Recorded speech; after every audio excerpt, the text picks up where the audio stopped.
are Sint Maarten. You are Sint Maarten.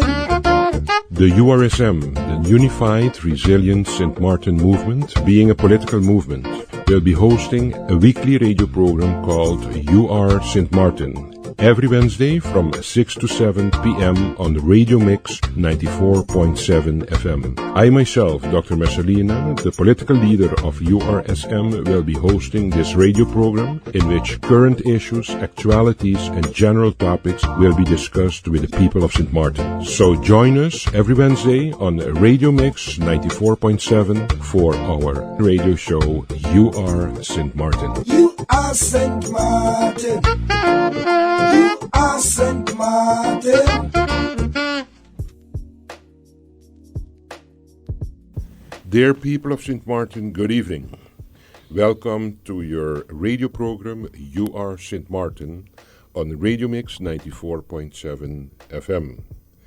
I myself, as you know, Dr. Messalina, the surgeon serving this country since 1999, is your host in this radio program. And as you know, I'm the surgeon serving this country, and as of 10th of October 2021, the founder of the new political movement, the URSM, the Unified Resilient Sint Maarten Movement, that for sure, seeing the needs of the people of this country, will contest the upcoming parliamentary elections for country Sint Maarten. We from the URSM, we are ready. As you know, the Prime Minister of the country have mentioned already that the official date for the upcoming election for country Sint Maarten will be the 11th of January 2024. And that means, if you respect the law, that the postulation day would be the 22nd of November 2023. As you know, we are a while busy already with this URSM, You Are Sint Maarten radio program. Because why? Because we believe that we have to educate our people and keep our people informed about developments going on in our country. We from the URSM also believe strongly that there should always be a sound balance between economic growth in a country and the welfare state of a society.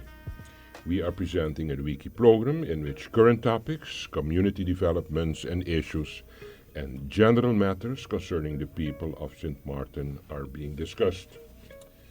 As we are heading towards the parliamentary elections for country Sint Maarten in January, we are using this radio program, one, to explain to the people of Sint Maarten our vision, and to gradually make sure that we introduce all our candidates that are on the URSM slate contesting the upcoming election as a dream team on the URSM.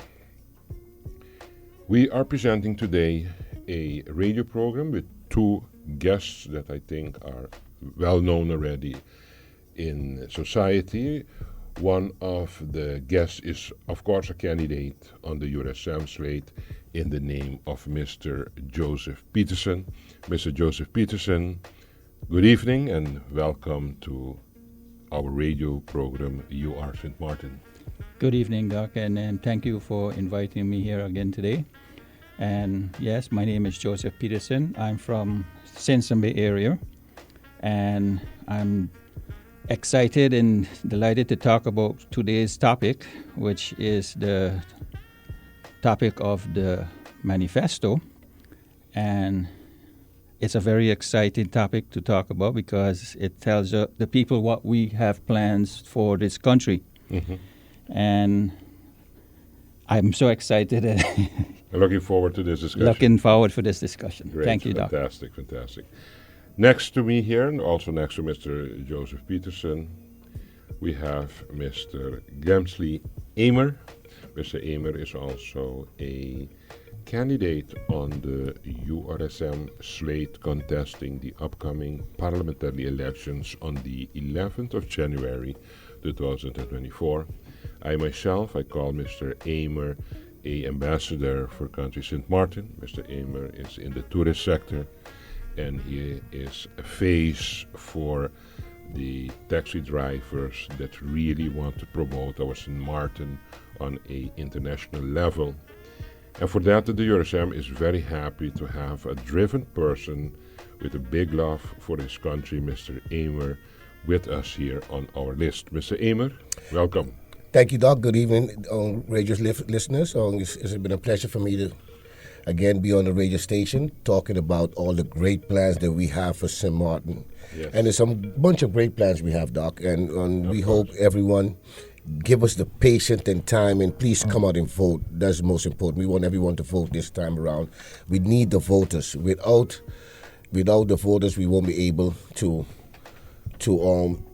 accomplish all these great plans that we have: housing, medical, education, and the list goes on. And we have as well, we have general welfare, justice, and environment. Environment, very important.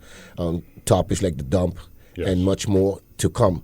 But we're going to kick off this program tonight with discussing a few of them. Of course, 1 hour is not so much sufficient, but we will try to make it count.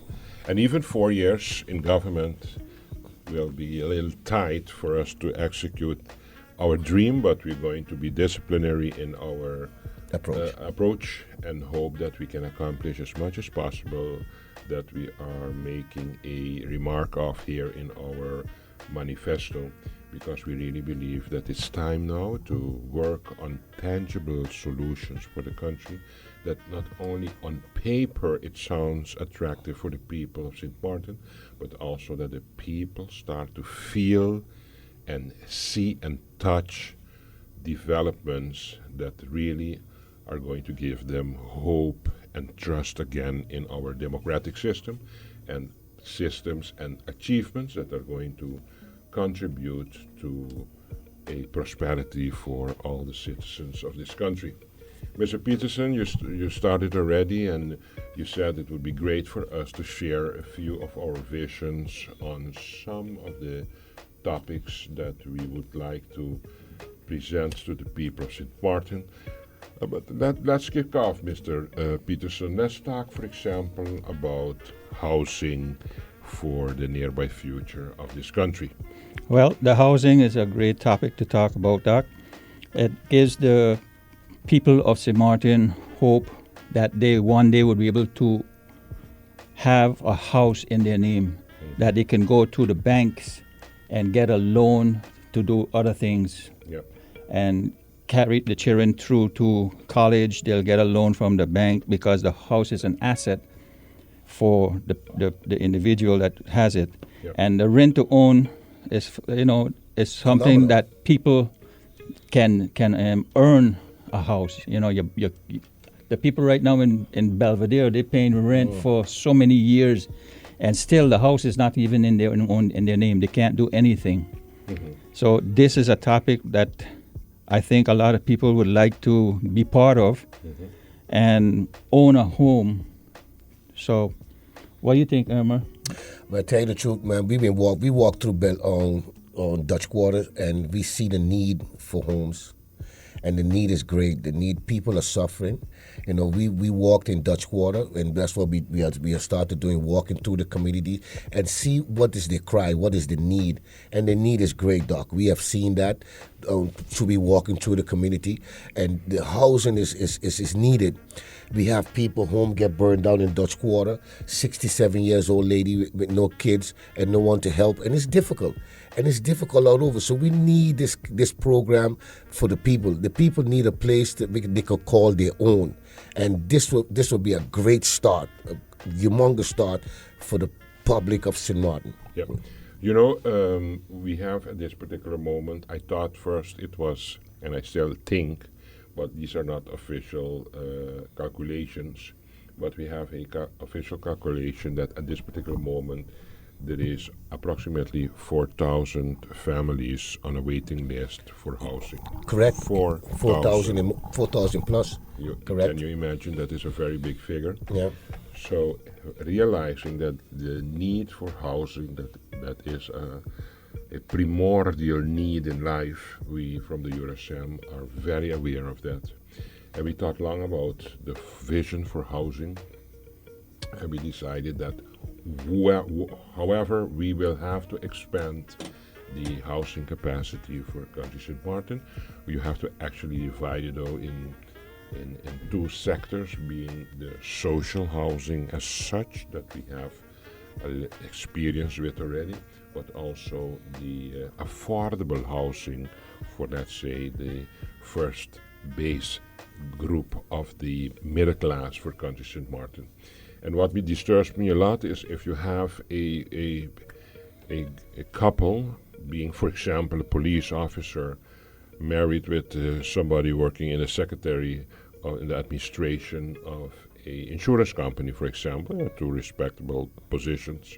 If these two people add their two salaries together and go to a bank and tell them we are ready for a mortgage, a loan to purchase a house, they will be very disappointed that the bank does that they are actually not in a class group that will be able to get a loan, a mortgage from the bank. So in my perception is, okay, you have an educated lady working in the administration of, for example, an insurance company, married with a police officer. If these people in our country, Sint Maarten, today are not able to sit as a serious negotiation partner in a bank to get the loan mortgage approval to purchase a property, who will be ever in a position to do that in this country? And the URSM realizes that, and what we want to do is to make the mortgage more approachable for the working class. We decided that we will have to introduce also a development bank for Country Sint Maarten that can actually give mortgages out to a low interest rate, and in that way the monthly obligation will be more affordable and realistic for a lot of people that I think should have right to get a mortgage to purchase a house. Further, we spoke, Mr. Peterson spoke also about the concept of rent to own. And we thought about that one too. And we thought that the rent to own means, as Mr. Peterson said, people are renting for years in Belvedere. And after 15 years, they're still renting, and they will never be able to own a house, yes. And that means that they will not have enough assets on the long term to help financially their children. And we believe that the only way to be prosperous is to, at the end of the day, own a property, a real estate, in a way that you can use it as an asset, as you said, Mr. Emer, to go to the bank and use that as a collateral for an investment to start a small business, for example. So we will have to work very hard to help this concept of the need of housing for our community. I was thinking also to establish a mortgage guarantee fund, because that makes actually the whole approach, the thought of those giving out those mortgages also some comfort, that in case something goes wrong in the obligation for the monthly payment of these mortgages, that those clients, those that have the mortgage on their title, that they have also a coverage in case something goes wrong. You can imagine a person can get sick, or some person can die all of a sudden, while the family stays behind with an enormous financial obligation. So I think it's very important for us, and that concept is also very known in the United States, but also in Western Europe, also in the Netherlands, that they have this mortgage guarantee fund that is actually the protector. It protects the buyers of properties in case something calamity, that there is continuity in payment back. But what you can look at it as well, what they're doing right now, a life insurance, which that can maybe be a little bit more adjustable. To the point is, if that person suddenly die or get sick, that the life insurance could help with the payment of the mortgage, so that individual or the family won't lose their property right away. So all these things is in working, as a doc would say. But what is so great, what we need is a development bank, doc. That is something very, very essential, the development bank. That would help for those people who has low income, or maybe can combine their spouse with the two incomes to give them an opportunity to get a mortgage. That is very essential, because people needs to know that that is something basic. We will want to own a house, doc, and to able to own a house on Sint Maarten right now, if you don't have the connection of the land, of the know-how to build it yourself, it is so difficult, because of the banks are asking too much, and pretty much kind of ridiculous in the sense that an average person today wouldn't able to understand or not even cope with all the requirements that the bank is asking for. So we need to find some kind of leverage that we can talk to the bank, that they can find some kind of way to ease all these restrictions that they have, so one can able to own a home. We be able to, because it's ridiculous. Everywhere you go, you hear the same issue. These banks. So we need to find a way that we can approach these banks, that we can alleviate some of that burden for the people of Sint Maarten. Yep. Yes, yeah, and also some of these banks, they have this age restriction. Yep. That too. And we as elderly, of course, I'm an elderly, I'm 60 years old. If I go to the bank right now for a $10,000 loan because I want to buy a car, I can't even get that, because hey, you're too old. So there's so much restrictions with the bank systems right now, and we need to see how we can solve most of the issues that we have. Yes. And especially, we spoke also of the social housing projects, and I really believe that government should take a more active and proactive position in the vision towards social housing for our country, and especially correlating it to the need of housing. What I said in the beginning, about 4,000 families on a waiting list to get housing in Sint Maarten. I think that is very, very alarming, and if government don't contribute and do its part in trying to alleviate this housing need, how are we going to in the future solve this problem? And I do not see from the side of government at this particular moment that there are active initiatives taken now that are going to, in a year, 1.5 years, because for us to construct something, it takes about average 1 year, 8 months, 2 years. I'm asking myself, what are we doing now to have a solution in 18 months, 2 years from now? And nothing is happening at this particular moment in this country concerning housing. No, nothing really is happening, because but we have to be honest though, Doc. Do we have the land on the island? Yes. No, we have, but it's scarce, so we will have to think very economically how we go about we're building. going to deal about it, and make sure that we make max use of the land that we still have. Yes, yeah, because again, then everything will have to be constructed in the sense of how they're doing it right now on the northern side of the island, which is mostly more apartments, more complex. Yeah. So we can, and then from there we could filter you into a more home basis. Something in that aspect where, because 4,000 people, Doc, is a lot of people. And it's 4,000 people, it's 4,000 families. Yeah, but Doc, it's more than 4,000. We're not even counting the students that's abroad that's going to come back in a couple of years. Yes. Yeah. No, but that's why I said it's more, but officially, statistically wise, documented the what we have documented, it's approximately 4,000, but in the bigger picture, of course, it's more than 4,000 families. That's a very alarming figure if you look at it, because to the point having the issues of not having all the land to build what we wanted to build. We need to be more structural and be building more buildings that can accommodate many people at once. And fun. but we also would have to be careful not to build a ghetto. Yes. We spoke about it. No, You don't it's want about to. planning, eh? We need great planning, and that has deluded St. Martin for so many years that we doesn't get the right people on the table, Yep. all the stakeholders to collaborate and to find the right solution. That's been lacking in St. Martin, and we hope that the URSM will bring that to the table, that we bring all the stakeholders together and we find a solution, because my mom always used to say this to me: two heads are better than one dog. You know, you no matter true. no matter as much as you know, we could put our heads together. We believe Of there's course. enough small people on this island that we could figure out our problems, and we don't need to get someone from abroad and pay all this kind of money, and we could come up with that same solution.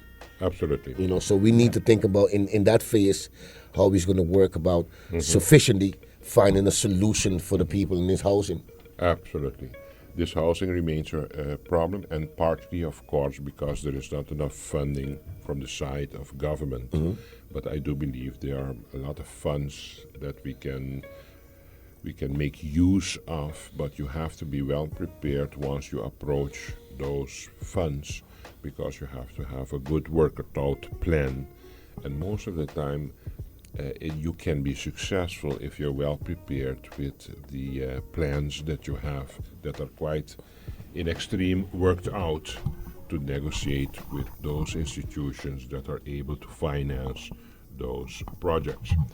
Anyway, the URSM, the Unified Resilient St. Martin Movement, is thinking about solutions for housing for Country St. Martin, and we're realizing now that the time is running here on us. I propose that we just take a small break, and we will be back in a few minutes, and then we will discuss a little our position on what we are going to do with the environment issues of our country.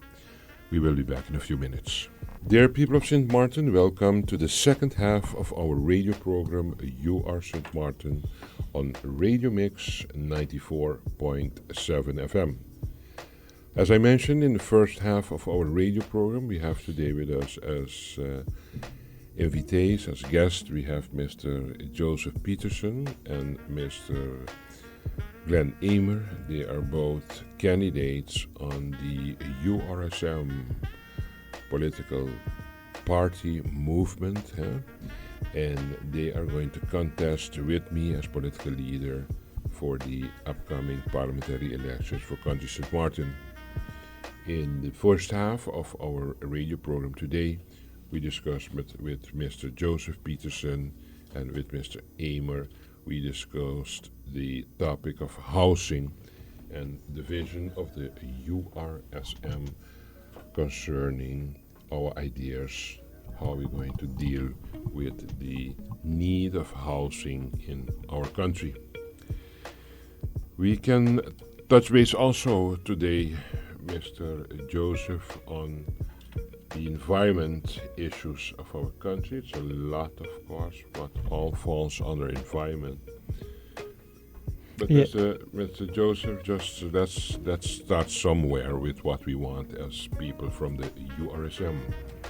Well, I want to talk about the sore thumb that we have in the central of our capital, Phillipsburg. That dump that we have there, I'm considering on talking to get that dump removed from there. And I know under that dump is a lot of butane gas. That has to be eliminated first, because if that ignites, we're going to have a long burning session again, and we need to get that removed. And we should remove that out of town and to an area where we can put a recycling plant owned by the government, and the funds from that plant can actually go towards the pension fund or other projects that the government might have. And what's in that dump right now is actually a gold mine. We have glass, aluminium, you name it, and that dump has a lot of that stuff in it. So by sifting out all of that stuff and recycling it, we can have a lot of income coming in. We could probably build the housing and a lot of other projects as well. Yeah. First of all, we have to organize the waste management of our country. And the URSM thought about establishing a waste management authority, actually, Well needed. and well needed. And that means, though, that once we try to collect our garbage, it costs money because you have to pay the service to collect the garbage. And next to collecting it, you have to transport it to the right place. And then once it's at the right place, it has to be processed. So the process costs money too. And we do believe that we have to establish a waste management authority that actually is going to be financed by the people of Sint Maarten. You will have to, at a certain moment, contribute your share for the waste management for the waste management of the waste that you produce yourself. Until now, we see that a lot of garbage bins are placed on corners of streets, and they're being picked up. But nobody is asking actually who is actually paying for all the garbage that I'm dropping in all those bins. Great question. Yes, but at a certain moment we will have to assume our responsibility as citizens of this country, not only about talking about the garbage management, but contributing our part too, not only financially, but in addressing our own behavior, how we deal with the garbage management of the garbage that we produce ourselves. And I do believe that a waste management authority will be a great structure organization for us to actually crystallize our vision how to deal with the garbage production, management, transportation, processing that needs to take place if we want to have a balanced environment on the long term. So, Mr. Emer, we are looking from the URSM to see about this waste management authority establishment. And further, as we have here also the on our list, we have some ideas about what to do to control a little the beauty of our island. I am proud pretty much to see that the island is pretty much clean, but it takes a lot. The government is paying a lot of money, which we don't have, but garbage is a problem all around the world. Anywhere you go is the same story. It's a problem all the way around the world, and we need to find a solution. The waste management is very, very good because we need officers, indeed, that goes around, make sure that everyone does the right thing, separate your garbage, so it makes it easy for that process. Because that's what it is, making it easy for a process. If we dumped all the garbage in one bin, it becomes more difficult, and then it costs us more money. And to the point, the island needs to contribute his share to that process. So by eliminating some of that cost, we need to find ways separating the garbage, and which makes it easy, the process easier.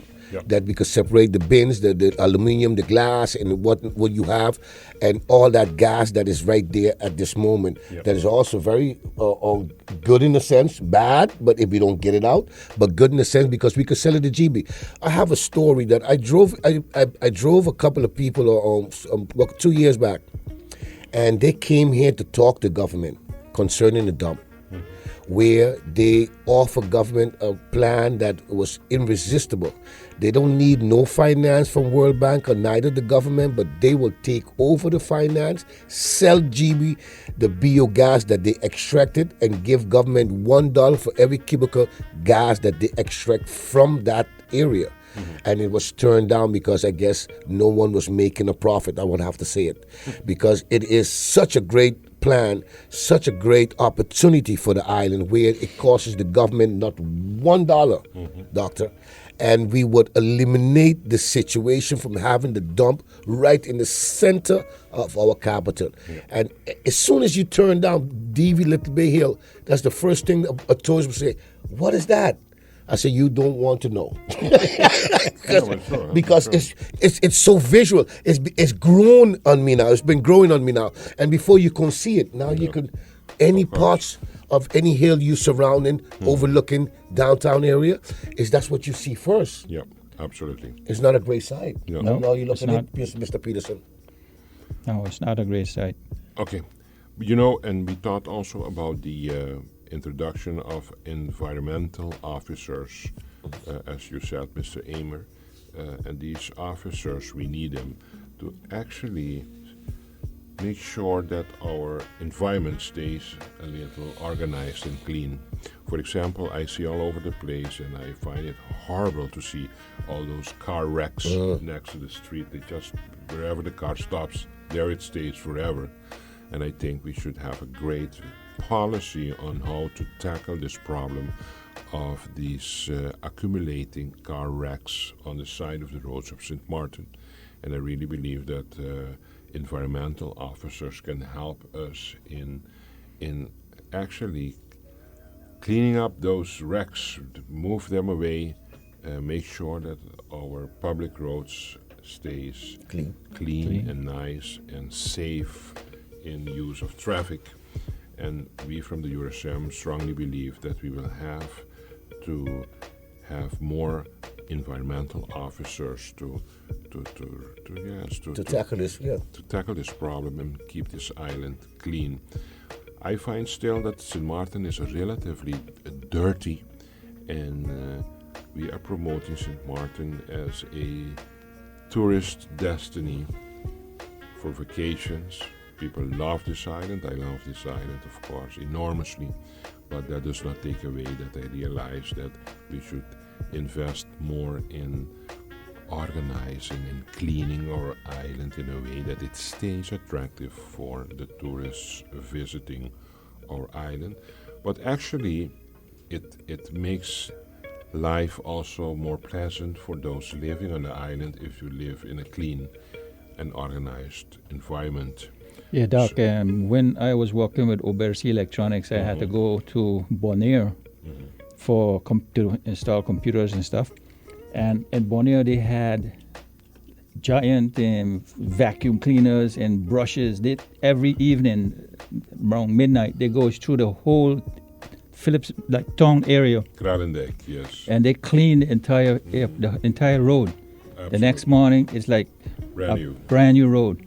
Yes. I don't know why we don't have something like that here. And that is these are the things that we have to work on. They are dataistic things, but we will have to do that if we want to level up our country, our island, for it to compete with others if we want to continue promoting Sint Maarten as a tourist destiny. Yeah, I don't believe that we don't have the money, Doc. Because, if you hear what Minister De Wever, MP De Wever said on the Parliament floor, if we stop thieving for a whole year, we will able to pay all our debts. Yep. So no, I really want to get in there, Doc, to see what kind of money people is talking about, because all that we need and what they are saying, these things are relatively not as big at all. Yeah. We need to set priorities. Yes, of course. And that is the problem with government, not setting priorities. We need to put all the ducks in a row and what is important: housing, environmental, even to our old people, when we say old, our elderly people, who's also suffering. Of course. And they need also attention. There's so many. There's so many things that has to happen. It has to happen. We when I started with this, what inspired me actually was realizing that we are failing with this country on all fronts. On education level, we are failing. We are failing on healthcare level. I'm telling you, because I work in healthcare of country Sint Maarten. We are failing with our utility company for this country, for our people. We are failing with our port of economy being our airport. If you see how we are dealing with our prisoners detention center, you realize also how we deal with our police officers, immigration officers. You realize that we are failing on justice level. That means that we are actually, in conclusion, failing on all fronts. All fronts. In our country. Yes. And that is actually the inspiration that I got to say, okay, if we want to do something, we have to stop standing on the side of the road and complain. We just have to put our shoulders under our country and start doing something. And that is the reason that I initiated this unified, resilient Sint Maarten movement with the intention for it to become a big political movement, and that the people will understand why we started this political movement. It's not about short-term satisfaction, it's about the mid-long and long achievements that we need. Sustainability. Sustainability for us to have a balanced, good community for the future, and especially for the next generation. And I'm not sensitive for short-term satisfaction. I want to go for the mid, long, and the long-term achievements and successes, because I really believe that these are those that are going to contribute to sustainability. And that is the reason that we gave also this political movement the R for the resiliency. And if you are sustainable, you can be resilient. Yes. And that is the reason that we incorporated resiliency in the name of this political movement. And on the other side, we have also the U from unified, and we only believe in success if we stop fighting with each other, correct. Stop looking at our differences and focus more on our uniformities. And this is the only way. By unifying, we are going to get a great and strong country, and by building resiliency, we're going to be able to be a strong country in the world and offering the next generation a better future and life.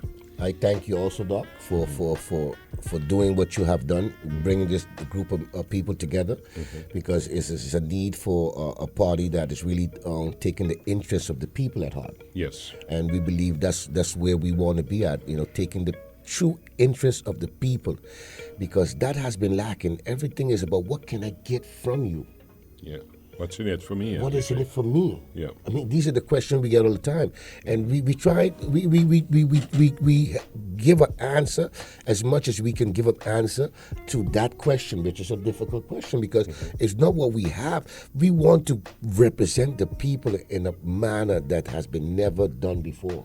That is our dream. Yes. And Mr. Peterson, that's why we are in this. Yeah, we are here fighting for the people, and we went through Dutch Quarter there 2 weeks ago. Yes. And some of the cars passed by and it says, we are not voting until you can show us what you can do. But if you don't come and vote for us, how can we get in there to prove to you what we can do? Because we have a manifesto here that is outstanding on all the things that we want to accomplish. Yeah.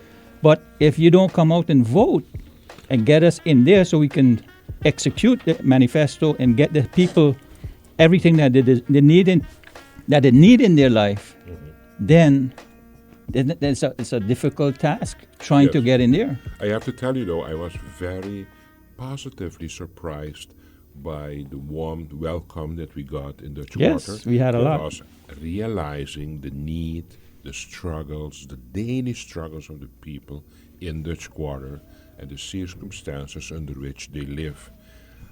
I was a little like, oh, what are they all going to tell us? But realizing that they realized that we are a new political movement, yes. They were very interested in listening to what we wanted to achieve for Country Sint Maarten. For Country Sint Maarten and for them, for us. And I'm very grateful to the welcome that we achieved, and I would like to make use of this opportunity on the radio to once more thank the people of Dutch Quarter. Thank you. For the warm welcome that the URSM has received in that neighborhood. Really, I was very, very, very, very positively surprised how the people welcomed us in Dutch Quarter. And it gives me strength, and it gives me more fighting spirit and motivation to continue doing what we are doing with the URSM, because at the end of the day, we are not doing it for ourselves, we are doing it for all of us, for the elderly, for this generation, ours, for our children, and of course, for the future of tomorrow. So, and once more, Dutch Quarter, thank you very, very much for receiving us in your neighborhood.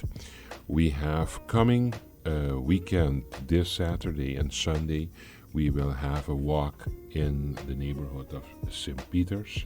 We are going to walk around the same. We are going to try to do it from house to talk with the people, not promising anything. No, being in dialogue with the individuals, the citizens, those living in St. Peter's. Educating ourselves as well what is needed from them to us. From their side, it's a matter of listening to the people, correct. realizing the needs of the people, and that is what we are doing as a political movement.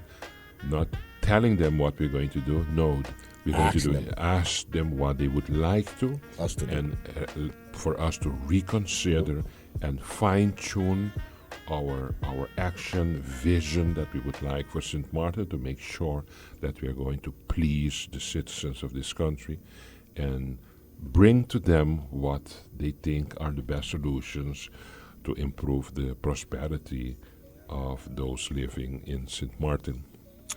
We are reaching actually at the end of our radio program. Before we come to the end, I would like to give all of you the floor.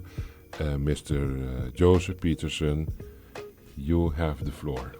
Well, I want to thank you guys for listening to our program today, and I would like to invite you all to come out and vote. The honest way you can make change is by you all coming out and voting. You all have the power, and do not misuse it by not coming out. Please come out and support the party that you know can make a difference. And we would like very much for you to support the URSM, because we need to make the changes before it's too late. Thank you. Thank you, Mr. Joseph. Mr. Emer? Again, thank you again for having me on this program. And thank you for your radio listeners. It has been a pleasure again for me being on this radio station. For me, it's simple. My slogan says it all. Enough is enough. True representation. URSM. And that's what we are. True representation. We are about representing the people of Sint Maarten.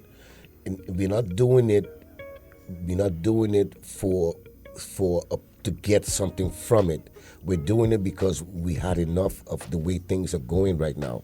Things are not going in a way that they should be going, and we know it can change from one day to the next. Baby steps. That's what we promise you, to take baby steps in a positive direction. People come out. Everyone should come out November 11th and vote. January 11th and vote for the URSM party. I thank you again. My name is Glensley Emer. Great. I'm a candidate on the URSM list. Very good. This is a nice way to close off this radio session. Mr. Joseph Peterson and Mr. Emsley Emer, I would like to thank you for the time that you took out to be with me in this URSM, UR Sint Maarten radio program. Ladies and gentlemen, we are coming to the end of our radio program. I also want to thank you for being with us today in this radio program. And I'm looking forward to have you back next week, Wednesday, from 6 to 7 p.m. in our radio program, UR Sint Maarten. Good evening and have a good night.